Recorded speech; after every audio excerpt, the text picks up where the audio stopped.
Praise the Lord. ഈശോമിശിഹായ്ക്ക് സ്തുതിയായിരിക്കട്ടെ. സന്തോഷം സമാധാനം നിറഞ്ഞ നല്ലൊരാഴ്ച ഏറെ സ്നേഹത്തോടെ പ്രാർത്ഥനാപൂർവം ഈ നിമിഷം അർപ്പിക്കുന്ന പരിശുദ്ധ ബലിയോട് ചേർന്ന് നമ്മുടെ ഓരോരുത്തരുടെയും പേരിന് നാമകരണമായിരിക്കുന്ന വിശുദ്ധന്മാരെയും വിശുദ്ധകളെയൊക്കെ കൂട്ടുപിടിച്ച് നമ്മുടെ ദേശത്തിന്റെ കാവൽ മലാഹയോട് ചേർന്ന് സ്വർഗീയ ദൂതഗണങ്ങളോട് ചേർന്ന് നമുക്ക് ഒരുമിച്ച് പ്രാർത്ഥിക്കാം, നമുക്ക് ആശംസിക്കാം. ഇന്ന് നമ്മൾ ഏറ്റെടുക്കുന്ന തിരുവചനം ഇതാണ്: നല്ല തീരുമാനങ്ങൾ എടുക്കാൻ നമ്മൾ വിഷമിക്കുമ്പോൾ തിരുവചനം എങ്ങനെയാണ് നമ്മുടെ ജീവിതത്തിൽ സപ്പോർട്ടാകുന്നത്, നമ്മളെ സഹായിക്കുന്നത്? നന്മയും തിന്മയും തിരിച്ചറിഞ്ഞ് ജനത്തെ ഭരിക്കാൻ വേണ്ടുന്ന വിവേകം സോളമന് നൽകിയ പരിശുദ്ധാത്മാവിൻ്റെ ശക്തി നമ്മുടെ കുടുംബത്തിലും സമൂഹത്തിലും നമ്മുടെ ജോലി മേഖലയിലൊക്കെ വ്യാപരിക്കാനായിട്ട് ഇന്ന് നമുക്ക് ഒരുമിച്ച് സന്തോഷത്തോടു കൂടി നമുക്ക് പ്രാർത്ഥിക്കാം.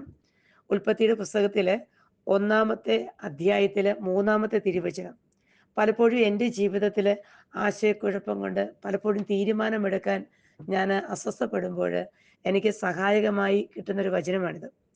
ഇന്ന് ഈ വചനം നിങ്ങളുടെ ജീവിതത്തിലേക്കൊന്ന് ചേർത്ത് വെച്ച് ആമേൻ പറഞ്ഞ് സ്വീകരിച്ച് ദൈവം അരുളി ചെയ്തു, വെളിച്ചമുണ്ടാകട്ടെ, വെളിച്ചമുണ്ടായി. ഈ തിരുവചനം വായിച്ചിട്ട് നമുക്കിങ്ങനെ പ്രാർത്ഥിക്കാം: ആശയക്കുഴപ്പത്താൽ തീരുമാനമെടുക്കാൻ പറ്റാത്ത എൻ്റെ ഈ ഒരു അവസ്ഥയിൽ പരിശുദ്ധാത്മാവിൻ്റെ പ്രകാശം ഞാൻ എടുക്കാൻ പോകുന്ന തീരുമാനങ്ങളുടെ മേലെ, എൻ്റെ ഭവനത്തിൻ്റെ മേലെ, എൻ്റെ പ്രാർത്ഥനാ നിയോഗത്തിൻ്റെ മേലെ, എൻ്റെ ജോലി മേഖലയുടെ മേലെ, എൻ്റെ സന്യാസ സമൂഹ ജീവിതത്തിൻ്റെ മേലെ, ഏത് സങ്കടത്തിൻ്റെ മേലും ഒരു പ്രകാശം ഉദിക്കാനായിട്ട് ആശയക്കുഴപ്പങ്ങളെല്ലാം മാറി സന്തോഷം നിറഞ്ഞ നല്ലൊരു തീരുമാനമെടുക്കുക. ഈ ആഴ്ച സമാധാനം നിറഞ്ഞതാകാൻ ഈ വചനം നമ്മളെല്ലാവരും പൊതിയട്ടെ, ആശീർവദിക്കട്ടെ, അനുഗ്രഹിക്കട്ടെ എന്ന് പ്രാർത്ഥിക്കുന്നു. ആമേൻ.